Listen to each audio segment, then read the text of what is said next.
Hello students, I am Ramanan. இந்த வீடியோவில் class 10 exercise 3.15 இருந்து sum number 5 பார்க்க போகிறோம். A school announces that for a certain competitions the cash prize will be distributed for all participants equally as shown below. இப்போ number of participants வந்து xல எடுத்தாச்சு. number of participants amount வாங்கக்கூடிய amount வந்து y axisல எடுத்திருக்காங்க. Find the constant of variation constant நம்ம ஏற்கனவே பார்த்துருக்கோம் previous சம்ஸில் ப்ரொபோர்ஷனாலிட்டி கான்ஸ்டன்ட் ஆஃப் வேரியேஷனால் ரெண்டு ஒன்று தான். The graph the above data and hence find how much will each participant get if the number of participants are 12. Number of participant அப்படிங்கிறது X axis. நம்ம எக்ஸோட வேல்யூ இங்கே கொடுத்துருக்காங்க. X is equal to 12. Okay, ஒரு பள்ளியானது குறிப்பிட்ட சில போட்டிகளுக்கு பரிசு தொகையினை எல்லா பங்கேற்பாளருக்கும் பின்வருமாறு சமமாக பிரித்து வழங்குவதாக அறிவிக்கிறது. இப்போ அந்த காம்படிஷனில் பார்ட்டிசிபேட் பண்ண எல்லாருக்கும் இப்போ ஒரு 100 ரூபீஸ் ஃபிக்ஸ் பண்ணியிருக்காங்கன்னா 2 பேர் தான் பார்ட்டிசிபேட் பண்ணுறாங்கன்னா நமக்கு எவ்வளோ கிடைக்கும்? ஈக்குவல் ஷேர் லைக் 50-50 கிடைக்கும். நம்பர் ஆஃப் பார்ட்டிசிபெண்ட்ஸ் ரைஸ் ஆக அமௌண்ட் டிஸ்ட்ரிபியூஷன் நல்லாவே, அதாவது எப்படி சொல்கிறது, ரெடியூஸ் ஆகிடும். இப்போ 2 பேர் இருக்கும்போது 50 ரூபா வாங்குவான். அதுவே 4 பேர் இருந்தான்னா 25 ரூபீஸ் தான் வாங்க முடியும். ஈச் 25 தான் வாங்க முடியும் இல்லையா? இப்போ number of candidates, number of participants அதிகமாக அமௌண்ட் வந்து பார்ட்டிசிபெண்ட்டுக்கு போகிறது குறைஞ்சிக்கிட்டே வரும். இப்போ இதை பார்த்த உடனே தெரியும் இது இன்டைரக்ட் வேரியேஷன் தான். இன்டைரக்ட் வேரியேஷன் இங்கே எழுதில நம்ம. இன்டைரக்ட் வேரியேஷன்னா XY is equal to constant. Okay, அப்போ XY இஸ் ஈக்குவல் டு கான்ஸ்டன்ட்னா இது எல்லாத்தையுமே மல்டிப்ளை பண்ணி பாருங்கள். 360 வந்துக்கிட்டே இருக்கும். 360. அப்போ XY is equal to 360. Okay, நம்ம சின்ன ஒரு சம்மை பார்த்த உடனே நம்ம தெரிஞ்சிக்க வேண்டிய விஷயம், கலெக்ட் பண்ண வேண்டிய இன்ஃபர்மேஷன்ஸ் இவ்வளோ இருக்குது. ஏன்னா இதுக்கு 8 மார்க்ஸ் தராங்கன்னும் போது சாதாரணமாக தூக்கி கொடுத்துட மாட்டாங்க. இவ்வளோ விஷயங்கள் நீங்கள் தெரிஞ்சிருந்து கிராஃபில் மிஸ்டேக்ஸ் எல்லாம் பண்ணால் மட்டும்தான். ஓகே, அப்போ இதுலேருந்து இன்ஃபர்மேஷன்ஸ் நம்ம தேவையான அளவுக்கு எடுத்தாச்சு. இப்போ பாயிண்ட்ஸ் மார்க் பண்ணணும். இந்த டேபிளேஷன் நமக்கு கொடுத்தாச்சு. எக்ஸ்ட்ராவாக ஒரே ஒரு கொஸ்டின் தான் இருக்குது. எக்ஸ் இஸ் ஈக்குவல் டு 12னா அப்போ எவ்வளோ ஒவ்வொரு பார்ட்டிசிபெண்ட் எவ்வளோ வாங்குவாங்க அப்படின்னு அதையும் நம்ம இங்கே ஈஸியாக கண்டுபிடிச்சிட முடியும். இப்போ XY இஸ் ஈக்குவல் டு 360 இல்லையா? அப்போ ஒய்யோட வேல்யூ தெரியாது, எக்ஸோட வேல்யூ 12 கொடுத்துருக்காங்க. Y is equal to 360. இப்போ இது கீழே கொண்டு வந்தோம்னா 30 வரும். Each participant will get 30. நம்ம வந்து இதை போட வேணாம் கால்குலேஷனில், தெரிஞ்சு வச்சுக்கலாம். ஏன்னா நம்ம கிராஃபில் ஏதாவது ஒரு மிஸ்டேக் பண்ணுறோம்னா ஈஸியாக அதை நம்ம ரெக்கவர் பண்ணிட முடியும். ஓகே, இப்போது பாயிண்ட்ஸ் மார்க் பண்ணிடலாம். அதுக்கு முன்னாடி if when x increases and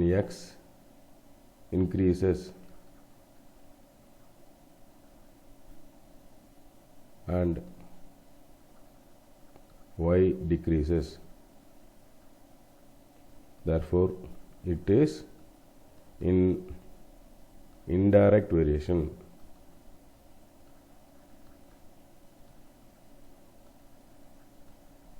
Okay, points mark பண்ணிடலாம்.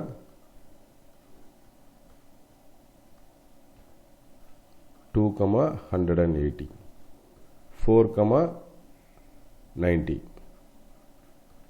6 60, 8 45, 10 36.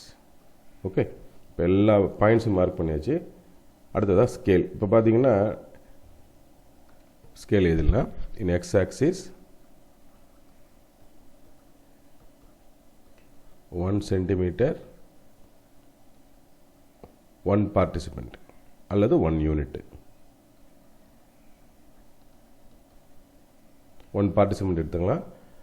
அதே போல் அமௌண்ட் ஃபார் ஈச் பார்ட்டிசிபெண்ட் அப்படின்னு வரும்போது இங்கே ஒய் ஆக்சிஸில் 1 சென்டிமீட்டர் ருப்பீஸ் இல்லையா? ருப்பீஸ் வந்து 20 ரூபீஸ் எடுத்துக்கலாம். நம்ம கொஞ்சம் ஈஸியாக இருக்கும். ஏன்னா இது 180 வரைக்கும் போகுது. நமக்கு வந்து கிராஃப் நோட்டில் இடம் பத்தாதுன்னா 20 யூனிட்ஸாக எடுத்துக்கலாம். 20 ரூபீஸ். ஓகே, இங்கே ஃபஸ்ட் சப்டிவிஷன் நம்ம இங்கே ஆன்சர் பண்ணிடலாம். Find the constant of variation இல்லையா?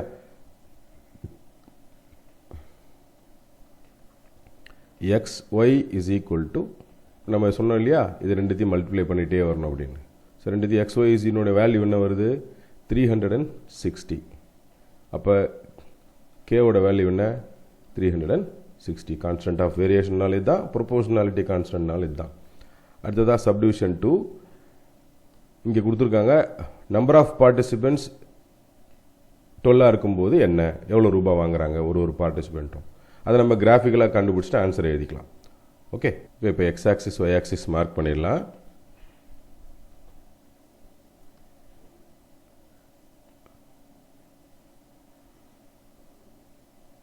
y axis, அடுத்ததாக இது x axis,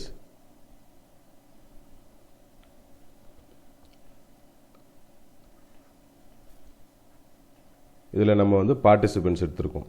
x axisல பார்ட்டிசிபெண்ட்ஸ். இங்கே நம்ம புரிதலுக்காக ஸ்கேல் எழுதிடலாம். In x axis 1 centimeter 1 participant.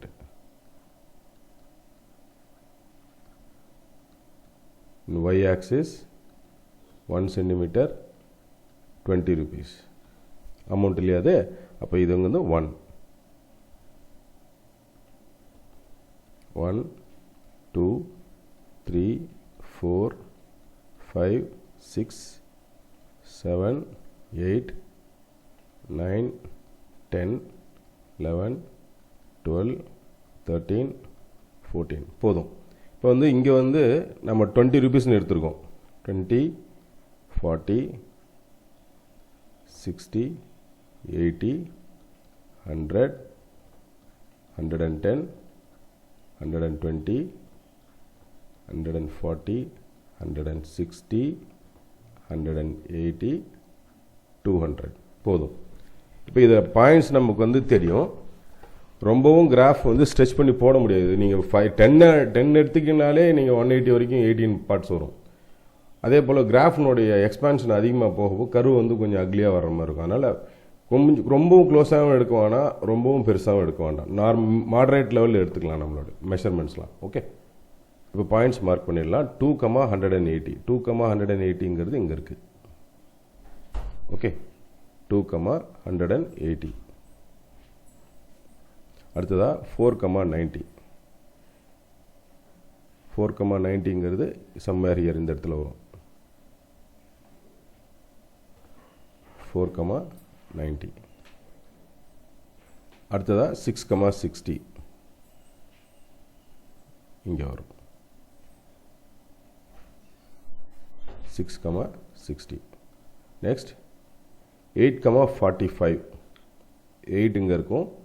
45ங்கிறது somewhere இந்த இடத்துல வரும். 8,45. அடுத்ததாக 10,36 10 இங்கே இருக்குது, 36 இங்கே. 10,36.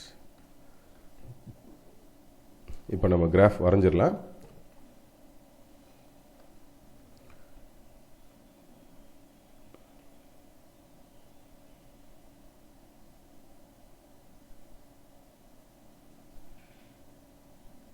ஓகே, இப்போ சப்டிவிஷனல் கொஸ்டின்ஸ் ஒன்று எக்ஸ்ட்ரா இருக்குது. என்ன அப்படின்னா, எக்ஸோடைய வேல்யூ 12 இருக்கும்போது அதனுடைய வேல்யூ என்னவாக இருக்கும், ஐ மீன் எவ்வளோ ரூபா வாங்குவாங்க அப்படின்னு.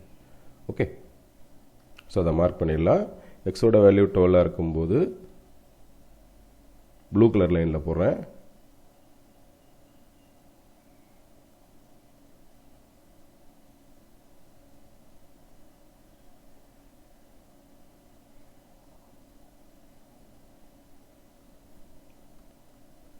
அடுத்ததாக இங்கேருந்து டுவர்ட்ஸ் எக்ஸ் ஆக்சிஸ். இது வந்து 20க்கும் 40க்கும் இடையில வருதா? So no it is 30. நம்ம என்ன பண்ணிக்கலாம், இந்த இடத்துல மார்க் பண்ணிக்கலாம் ஞாபகத்துக்காக 30. ஸோ அப்போ இந்த வேல்யூ வந்து எக்ஸ் இஸ் ஈக்குவல் டு 12 இல்லையா? X is equal to 12. அப்போ இந்த இடம் வந்து ஒய் இஸ் ஈக்குவல் டு 13 வருது. ஸோ அப்போ இஃப் 12 எக்ஸோட வேல்யூ 12 இருக்கும்போது ஒய்யோட வேல்யூ 30. ஆன்சராக நம்ம எடுத்து எழுதிடும்.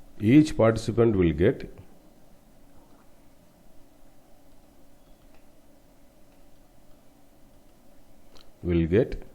rupees 30 when number of participants